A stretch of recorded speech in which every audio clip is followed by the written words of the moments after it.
Hi everybody, it's David here with another ChromeOS tutorial. So I'm here to talk to you about the Gallery app and how we can annotate PDF files.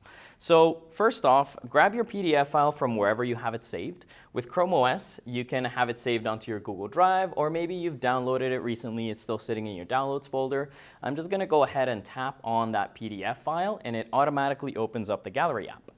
So I'm just going to full screen this because I want all of my students to see what I'm working on.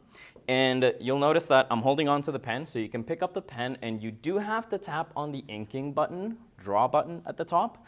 But I can now go ahead and draw all over this, write down my name, put a little happy face, and if I go ahead and move it, it's going to move along with the document. So I'm actually inking directly onto the document, and I can go ahead and save it as a new, save the document itself or save it as a new copy. If I click on here, and I can also go ahead and save it directly to Google Drive from here.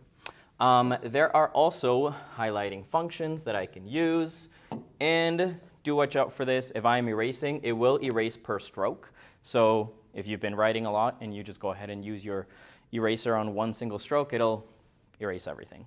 But that is pretty much it for inking with the Gallery app. Just a reminder that once I am done, go ahead and save it, or if you just want to go ahead and use that PDF file again without the inking that you've just done, you can just close it and we'll be able to open it again.